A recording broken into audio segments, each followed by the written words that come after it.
একবার কল্পনা করুন তো এমন একজন মানুষের কথা যিনি অত্যন্ত মেধাবী, কিন্তু তার দিকে তাকালে দেখবেন শার্টের বোতাম হয়তো উল্টাপাল্টা করে লাগানো, চুলগুলো উস্কো খুস্কো, কিংবা জুতোর ফিতাটা হয়তো খোলা। আবার এই মানুষটা দাঁড়িয়েও থাকবে একটু কুঁজো হয়ে, দেখলেই মনে হবে মানুষটা হয়তো গত কয়েকদিন ধরে গোসলই করে নাই। আমি সিনেমার কোনো চরিত্র নিয়ে কিন্তু কথা বলছি না, আজ আমি কথা বলছি হোমিওপ্যাথির মেটেরিয়া মেডিকার খুব অদ্ভুত একটা চরিত্র সালফার নিয়ে, যেখানে প্রখর বুদ্ধিমত্তা আর চরম বাহ্যিক অপরিচ্ছন্নতা একদম হাত ধরাধরি করে চলে।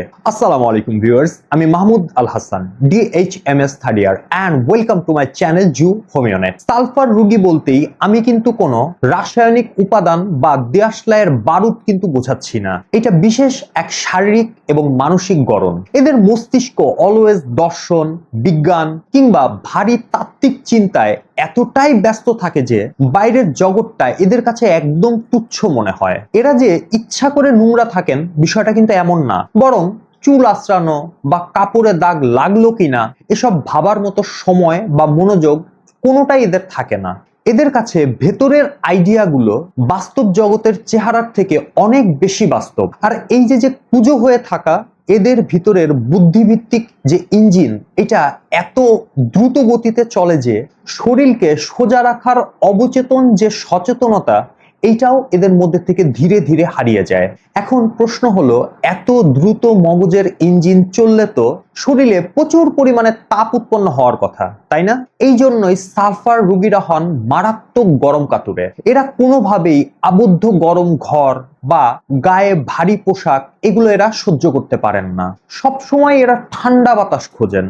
এদের শরীরে প্রচুর পরিমাণে ঘাম হয় এবং এটাতে তীব্র গন্ধ থাকে। কিন্তু অবাক করা বিষয় হলো, এত ঘামার পরেও এদের ত্বক থাকে ভীষণ শুষ্ক এবং খসখসে, কারণ ভিতরের প্রচন্ড উত্তাপে ঘাম এবং ত্বকের স্বাভাবিক তেল খুব দ্রুত বাষ্পীভূত হয়ে উড়ে যায়। ঠিক এর ফলেই কিন্তু দেখা দেয় চুলকানি বা একজিমা। চুলকালে কিন্তু প্রথমে বেশ আরাম লাগে, কিন্তু মুহূর্তের মধ্যেই সেখানে তৈরি হয় প্রচন্ড পরিমাণে জ্বালাপোড়া। সালফার রোগীদের পরিপাকতন্ত্রে কিন্তু একটা অদৃশ্য ঘড়ি বসানো আছে। এদের হাই স্পিড মেটাবলিজমের কারণে সকালের খাবার খুব দ্রুত হজম হয়ে যায়, আর ঠিক সকাল 11টা বাজলেই পেটে এক ধরনের তীব্র শূন্যতা বা হাহাকার ধরনের একটা ফিলিংস তৈরি হয়। ঠিক তখন এদের মিষ্টি অথবা চিনি জাতীয় খাবারের প্রতি তীব্র আসক্তি তৈরি হয়, কারণ একমাত্র চিনিই পারে ইনস্ট্যান্ট শক্তি দিতে। শুধু তাই না, সকালে ঘুম ভাঙলেই এদের বাথরুমে দৌড়াতে হয়, এটাকে বলা হয় মর্নিং ডায়রিয়া। আবার রাতে শুতে গেলে ভিন্ন একটা বিষয় ঘটে। সারা দিনের তাপ সেই সময়টা তাদের পায়ের তালুতে যায় জমা হয়। তখন তীব্র জ্বালাপোড়ায় এরা এক ধরনের বাধ্য হয়েই এরা লেপ বা কম্বলের বাইরে পাকে বের করে দেয়। যদি কোনো মানুষের এই সমস্ত লক্ষণ মিলে যায়, মানে প্রখর বুদ্ধিমত্তা, অগোছালো ভাব, সকাল 11টায় ক্ষুধা লাগা, রাতে পায়ের তলায় জ্বালাপোড়া করা, বাট উনি গরম কাতুরে না হয়ে যদি শীত কাতুরে হন, তাহলে কিন্তু তিনি কোনোভাবেই সালফারের রোগী না।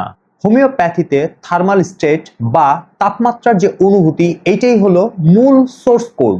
শীত কাতুরে রোগীর ক্ষেত্রে এই একই লক্ষণে ক্যালকেরিয়া কার্ব, আর্সেনিক কিংবা হেপার সালফের মতো ভিন্ন ওষুধ কিন্তু প্রয়োজন পড়ে। অনেকেই জানতে চান ওষুধটা কখন, কিভাবে বা কোন পোটেন্সিতে ব্যবহার করা যায়।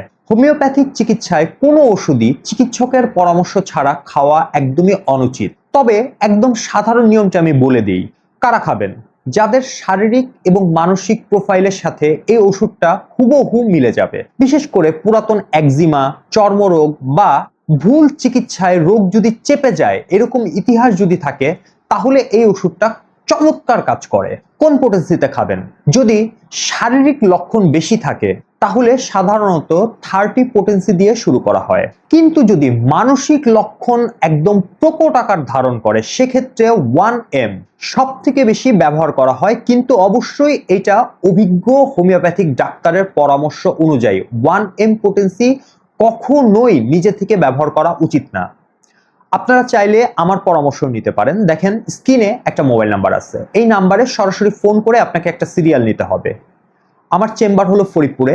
যখন আপনারা এই নাম্বারে ফোন করে সিরিয়ালের জন্য ফোন করবেন, তখন আপনাদের ডিটেইলটা বলে দেওয়া হবে ইনশাআল্লাহ। আচ্ছা, এখন চলে আসি কখন এবং কিভাবে খাবেন। এটি সব সময় সকালে খালি পেটে 1 ফোঁটা অথবা 2 ফোঁটা সরাসরি জিভের উপরে অথবা অল্প একটু পানির সাথে মিশিয়ে খেতে হবে।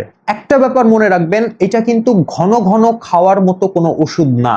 ম্যাক্সিমাম ক্ষেত্রে সপ্তাহে অথবা মাসে একটা সিঙ্গেল ডোজ এনাফ। একবার ভেবে দেখুন তো, আজকের এই কর্পোরেট এবং ফিটফাট দুনিয়ায় পারফেক্ট লুকিং মানুষ খুঁজতে গিয়ে কি আমরা এই সালফার মাইন্ডের আসল দার্শনিক আর উদ্ভাবকদের দূরে ঠেলে দিচ্ছি না? আমাদের সমাজ কি এই অগোছালো জিনিয়াসদের জন্য যথেষ্ট জায়গা রাখছে? আপনার চিন্তা ভাবনা অবশ্যই কমেন্টে জানাতে পারেন। ভিডিওটি ভালো লাগলে অবশ্যই লাইক এবং শেয়ার করুন। এই ধরনের গভীর ওষুধ এবং মানব চরিত্র স্পষ্টভাবে জানতে জু হোমিওনেট চ্যানেলটিকে সাবস্ক্রাইব করে পাশে থাকুন। সো ভিউয়ার্স, এই ছিল আজকের ভিডিও। ইনশাআল্লাহ খুব দ্রুত দেখা হবে নতুন কোনো ভিডিও নিয়ে। ততক্ষণ পর্যন্ত সকলে ভালো থাকবেন, সুস্থ থাকবেন। আল্লাহ হাফেজ। আসসালামু আলাইকুম ওয়া রাহমাতুল্লাহি ওয়া বারাকাতুহু।